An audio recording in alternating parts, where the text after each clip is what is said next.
today, but Jake's gonna have a little lunch on the roof. That's gonna be a little fun, huh? Yeah. Your lunch on the roof. You know, I'm sorry I forgot to bring a bowl, but I'm sure you still like it. It's super nice, huh, Jake? It's nice inside.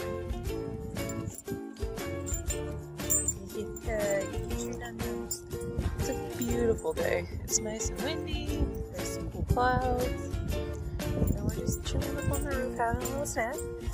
I got myself a snack. It's a little piece of chocolate. You can't have it. You can't have it fully mignon. Where are you taking it? Oh gosh, what a cute dog.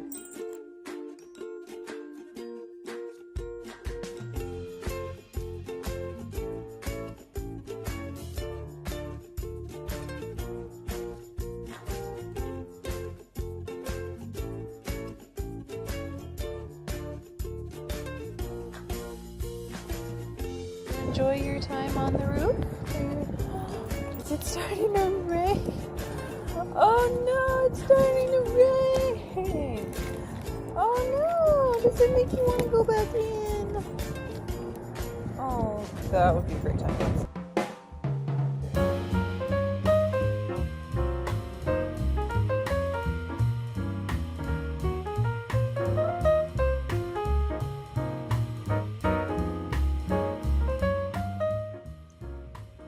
Hello everyone, welcome back to Corgi Comics. Today I'm here with Big Guy. Bigger. And I decided for this video, I was going to make a choose your own adventure story tailored specifically to Big Guy. So I'm sure a lot of you know what the choose your own adventure stories are, but I'll just give you a rundown of it anyway. It's basically a story where the choices you make affect the outcome, kind of like that Walking Dead game and all that like Telltale stuff. And I decided it'd be really fun to, you know, maybe make my own for specifically Big Guy. It took me about 3 hours to make, and I'm pretty proud of it. For the first hour, I was really feeling it. Second hour, I was getting a little much, and then the third hour, I just tried to tie up any loose ends that I could get. Are you excited, Big Guy? Yes. Okay. So to begin, we have the prologue. The prologue of this story is going to be, you wake up from a terrible night's sleep. Jake has jumped onto your bed for his morning scratches. Do you, number 1, pet him and try to fall back to sleep? Number 2, give him one head scratch and get up to use the restroom? Or number 3, don't pet him at all, but you sigh and say alright and get up to take him on his prized walk? We'll go with number 1. Alright. For number 1, Jake continues to push your hand with his nose and to keep you petting him, making it impossible to fall back asleep. After an hour of this, you decide to take him on his walk. The time right now is 9:30 in the morning. Alright. If you had chosen number 2, Jake would have stared at you with great concern while you used the bathroom. You would have gotten distracted playing Star Wars Galactic Heroes, and by the time you would have taken him out, it would have been 10:15 in the morning. Sounds about right. If you had chosen choice 3, you would have gotten up, grabbed his leash and collar. He would become overwhelmingly excited at the sound of his collar jingling. You'd still be half asleep, so it would somewhat annoy you, but you take him anyway because you know it would have made him happy. The time is 8:30 in the morning. So, you are now walking with Jake. Depending on your choice, it is a different time of the morning. Your story will now begin changing as you choose.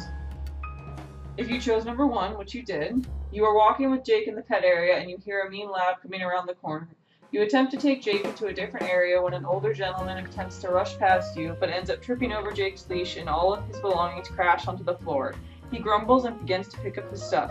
Do you, A, apologize and try to help him pick up his belongings, or B, give him a fast "sorry sir" that you're sure he didn't even hear and rush back to the apartment? Probably say sorry. And help him pick up his stuff? No, just sorry. Okay. Well, I'm gonna just tell you now, the first one was the best choice. Alright. So, the choice for you made, let me just scroll down. Wait, I thought there was only two choices. There is only two choices, but the first one was supposed to have been the best one. That's what I said. Said sorry. Oh, okay. So, he tells you it's alright and looks up at you, only to reveal that it's none other than the man behind Luke Skywalker, Luke Hamill. You're shocked, but you've always told yourself you would never act like a crazy fan to a celebrity because you know they won't remember you any different from anybody else that's done that to them. Did you say Luke Hamill?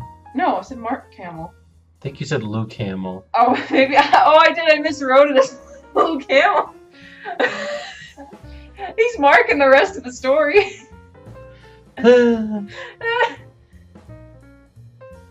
Luke Hamill, everyone. It took me 3 hours to write this. I messed up one time. Let me live. Anyway, you reach for a piece of paper that fell out of his hands, and it's the beginning of the script for the new Star Wars movie, The Last Jedi. You glance at it quickly, but you only see the start of the first scene, and you hand it to Mark. He raises an eyebrow at you. You know who I am, don't you? He laughs. You do. Yes I do. You're Harrison Ford, right? Mark bursts into laughter and stands back up. I've been looking at this place as a getaway for me to practice my lines and hang out with my dogs. The press are always at my door. It's annoying, you know? Where's the last place you would find me? In an apartment in the middle of nowhere.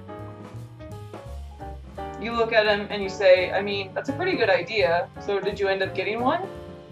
I did actually. Here, let me show you. You can meet my dogs. You guys begin to walk down his hallway, which is actually the same hallway that you live down. There's no way that you would meet, let alone live in the same hallway as Mark Hamill is. Now, sure enough, he leads you to his door, and it's directly across the hall from yours. You can already hear the barking of the dogs. After meeting the dogs, you think to yourself if you should show him your collection of Star Wars memorabilia, since he showed you all of his. Do you ask him if he wants to see your great collection, or thank him, but go home and tell Ruben that you met Mark Hamill? Well, I don't know. I think showing him my Star Wars collection would be a little creepy, maybe. But I know he's into that kind of stuff, so I guess I would ask if he wants to see. Alright, cool. You ask him if he wants to see your collection. He excitedly accepts, and you begin to walk to your apartment across the hall. No way, right across? We're gonna be good neighbors, Mark jokes. You open the door and you're greeted with Pugsley. Ruben has his back to you since he's on the computer. He greets you with a psst, and he keeps his back turned. Ruben, you say calmly, there's somebody I want you to meet. One sec, Ruben begins closing out his browser and turns around. Hey, how's it going? Oh my god, is that Mark Hamill? Yeah. He's our new neighbor, Ruben. He came to see my Star Wars toys. Ruben jumps up from his chair and goes to shake Mark's hand. Wow, I can't believe it's you. I'm such a big fan. Mark returns the handshake and says, me too. You all laugh and you start showing Mark some of your coolest collectibles when his phone rings. He answers it and you can hear the person on the other line very clearly. It's George Lucas. He's asking why Mark isn't at his rehearsal yet. Mark explains the situation and it amuses George. He asks if you both want to come down to the studio to get a sneak peek at the new movie being filmed. Do you? Go. Who wouldn't pass up this opportunity? Thank him, but you say no because you have to go to work tomorrow. Well, the story starts to fall apart, whereas George Lucas is not part of that process anymore. Therefore, he would not be asking Mark Hamill why he's not filming. Just go with it. And also, I want to know why was Ruben clearing out his internet browser history? These small details you're leaving out that it's really. Ruben. Oh. So wait, what was the question? You can either go, because who wouldn't pass up that opportunity, or you say no and you just stay home because you have to work the next day. Well, I am very responsible. I probably do need to go to work. You're kidding me. You wouldn't go with Mark Hamill to see the filming of your favorite movie. Yeah, I guess I would. He's one of those sick days. You choose to go with Mark, and you and Ruben can barely sit still in his limo. It makes Mark's day seeing two fans so happy about Star Wars. You all pull up to the studio where they're shooting the movie. George Lucas comes strolling out to meet you both, and he's in a really good mood, surprisingly. JJ is there too, and he looks happy, but he keeps glancing at his watch and seems to... Hold up. JJ? JJ Abrams. Why would he be filming The Last Jedi? He's just there. Oh, he's just hanging out. Yeah. Okay. Sorry, there's inconsistencies here.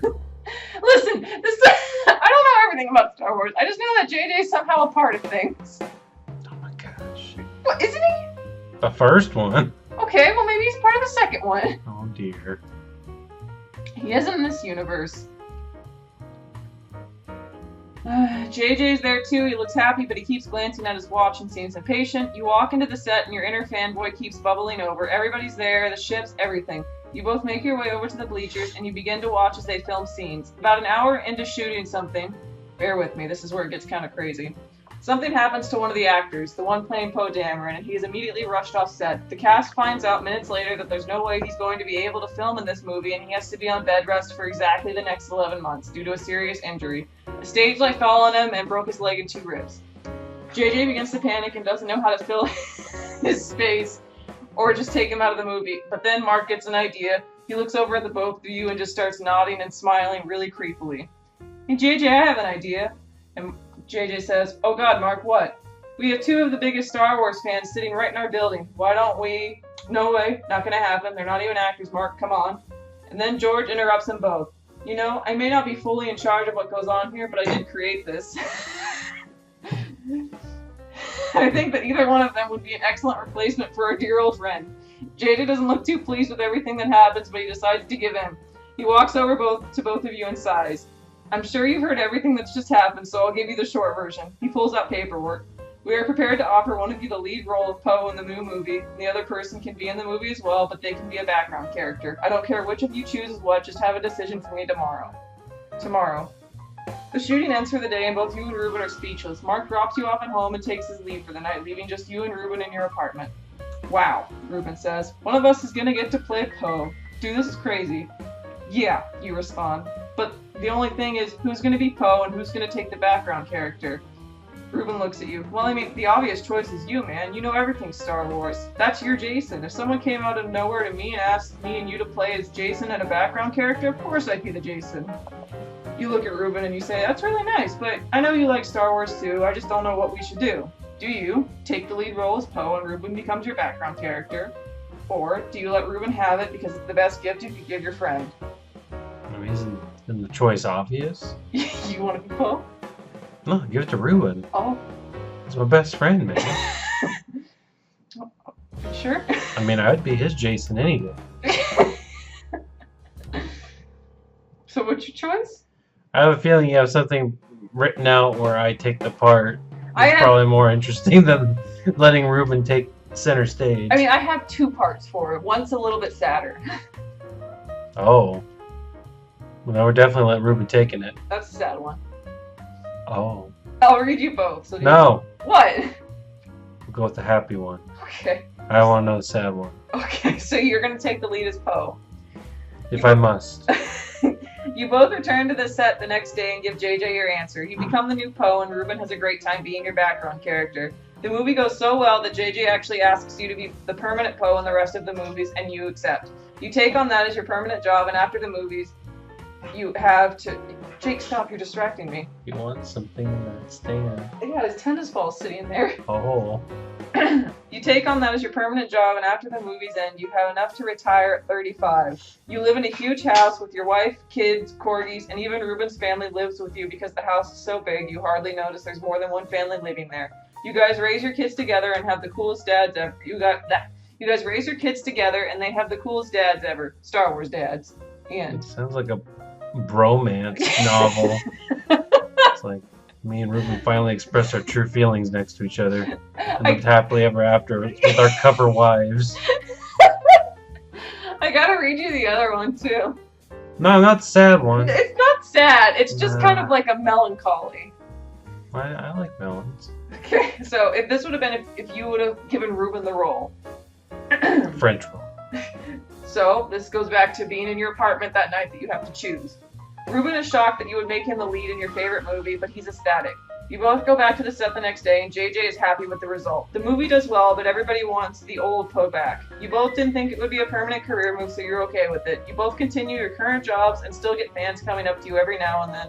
You both live out your lives as neighbors in the same community, telling the story of how you were on Star Wars to your grandkids. You still wonder what it would have been like if you were Poe, though it doesn't bother you too much. The end. It doesn't bother me too much. That's it. So, if you would have decided to stay home and work, well, this is what would have happened. If you never would have went to the Star Wars set. No, you're gonna make me sad. It's kind of like it's kind of sad, but Why are you not trying to really. make me sad? Let me live out my Poe Dameron life, damn it. I've got to read you all the stories because I spent 3 hours on this. Oh, Jesus Christ. So if you would have decided to stay home, Ruben would have gone anyway. He comes back after a long day of being on set with incredible news. He's going to get to play as Poe in the new movie, and you're happy for him, but you can't help but be a little jealous that he got something cool, like a role in your favorite movie. December rolls around, and you see the movie with Ruben. He's swarmed by the press and ends up not being able to sit with you at the premiere, but eventually he moves out and continues his acting career as the new Poe Dameron because everybody loved his performance so much. You're still friends, but you don't talk much since he's a big movie star and now is always busy. You end up stop watching Star Wars together, and then you stop watching it all together. You put away your figures, and you live a happy life, but sometimes you stop and think, I should have been Poe. Now, why the hell would you go out and write something so sad like that? God. Okay, so... Oh, there's more? No, that's the end of this Oh. whole scenario for this one. What do you mean this? For number 2, Oh, God. if you would have picked give Jake one head scratch and you would have gotten up to use the restroom, he would have stared at you with that intent. You would have taken him out at 10:15, and then... Alright, you are outside with Jake and you can feel the temperature already rising. You decide to take him for a walk outside of the complex. You turn a corner and you see a brand new restaurant opening. There is an unusual amount of press for a restaurant opening, so you decide to walk Jake down there and see what all the fuss is about. You walk through the crowd and you see none other than Gordon Ramsay filming his new season of MasterChef, and he's looking for a guest judge. Do you hold Jake above your head to get the attention of Gordon so that maybe he could be intrigued and pick you? Or do you just watch from afar? If you get picked, it was destiny. If not, then no harm done. I mean, at least you got to see Gordon Ramsay. So what would you have done in that scenario? I probably just stood there and not done anything. Luckily, I've prepared for that. Okay. So, if you had picked holding Jake above your head, it would have been, Gordon is definitely intrigued, but not by Jake. He can't help but notice your ease at holding a 30-pound squiggly dog without moving a muscle. That's the type of judge he's looking for. Mm-hmm. And then, if you would have chosen the one you chose, where you just stand there, he notices you, but what are you doing? He's playing with this ball. He would have noticed you, but he doesn't say anything that says judge material to him. He doesn't pick you right away, so you go home to see if anything is on TV, and lo and behold, Chef Ramsay is on the news talking about a man with a corgi who he wanted to be his judge and is reaching out because he left the scene before you could find out his name. Yeah, I don't like these stories. It's like there's always these sad things that happen. Well, this one's not sad. I was just looking, so where's that guy with the dog? Well, okay, I'll read you the happy one. Okay, so this is if you held Jake above your head. This is the happy one. Gordon picks you for his judge, and you are quickly whisked away, Jake too, and you begin to get ready for the first episode of the new MasterChef season. You get to have small talk with Gordon while they're preparing. You learn more about him, like how he never thought he'd get this many seasons into this show, and that he gets a little bored because there's no spice in the competition anymore. So sometimes off camera, he'll cause a little havoc so that the ratings will go up. Part of you agrees with him, but part of you feels like that's the wrong way to go about it. You tell Gordon how you feel, and you try to come up with other ways to spice up the competition without breaking any rules. Or you give him new ideas on how to mess with the competition, such as causing more havoc or accidents, or maybe for the chefs to be having a hair planted on their dish.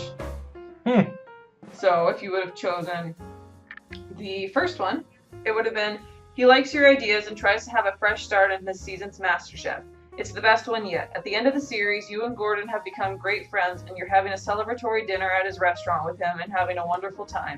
Towards the end of the dinner, he hands you an envelope. You open it, and it reads that Gordon has given you full rights to the MasterChef series for you to own and produce. You look up at him astonished, and he says, if it wasn't for you, I would still be stuck in my old ways, and this probably would have been a failed season. You deserve to be in charge, boss. That was fantasy right there. And if you would have given him ideas on how to mess with the competition, it would have been, you both come up with some pretty evil ideas throughout the season. You both are judging the second to last episode when somebody from upper management comes in. They explain to you that one of the contestants caught you both tampering with somebody's dish, and they tell you that the MasterChef series needs to be canceled immediately. Gordon is heartbroken that one of his favorite roles are being taken away. He cancels the show, and he's told, and breaks contact with everybody. You see him on TV every now and then, but you can tell he's lost his passion for the shows he's on. You wish you could change what advice you gave him that day. Yeah, I don't like these other ones. God. Okay, well, this next one's all fun. There's no sadness in it. So this is if you would have taken Jake for a walk right away. You decide to take Jake for a walk to the park, only to be interrupted by a car rolling down the street. There is no driver.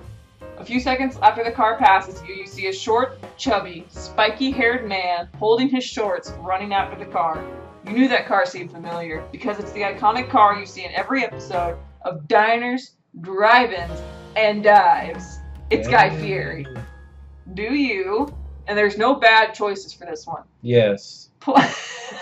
Do you pull out your phone and call a professional to help him? You don't know how to help otherwise. No. Or do you help chase his car with him? Maybe you can stop it, or at least you can have a great story to tell. Yeah, going to Flavor Town. Okay, so you... Okay, 1 second, let me get to it. Okay, so... You catch up and eventually pass Guy. You reach his car and grip the back bumper. You don't know how, but you're going to stop this car one way or another. You dig your heels in like in the Flintstones, and eventually you stop the car. Guy catches up to you and is in complete shock. His hair's spikier than usual. Whoa, brother, how'd you do that? And you don't have an answer for him. Well, regardless, that was pretty slick, my man. I'd love for you to join me on my show. I'm not sure if you've heard of it, but it's called Diners, Drive-Ins, and Dives. And you were like, I know. He was like, how'd you know? And you were like, I'm a big fan. So do you accept his offer and head to the first Triple D locale? Yep. Okay. So, you head back to the first spot, and it's a low-key Italian place that's serving up crazy pastas. Guy is just as crazy in person as he is on TV, and you can't help but laugh at everything he does. After an awesome day of shooting Triple D, Guy asks you to hang out at his hotel having dinner. Man, this guy eats a lot. He asks if you'd like to partner up with him and be a permanent guest on Triple D. Do you take it and quit your current job and travel the world with Guy? Don't take it, but ask Guy to keep in touch with you as buddies. Just keep in touch. Just keep in touch? Okay. You work at your current job and retire around 60. You have a house, wife, and grandkids. You're definitely happy with your life, but you can't help but wonder what Guy's doing now. I'm sure he's doing alright. Or if you would have this is my favorite one, because it's so stupid. If you would have taken up that job and quit your current one, you both would have traveled around the world looking for the best locations. A few years would have passed and you would have had enough to retire before 40. You would live the rest of your life in a comfortable home with 2 corgis in your family. You would keep a picture of Guy above your fireplace to always remember the day that your life changed. The day that you became the Triple D. Nice.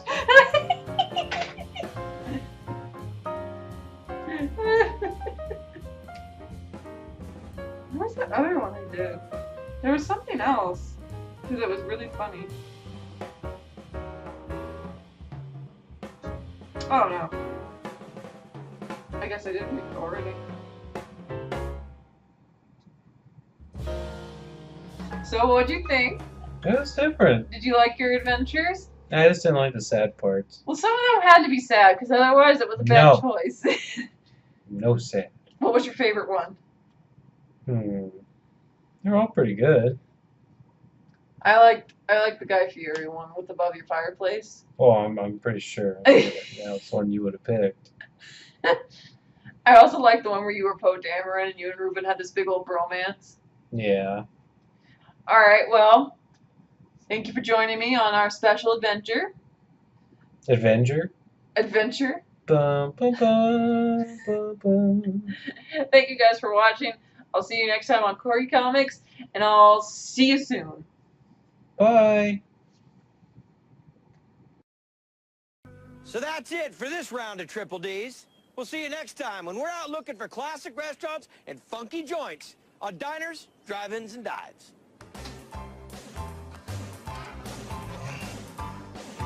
How's it look? Perfect. Comfortable?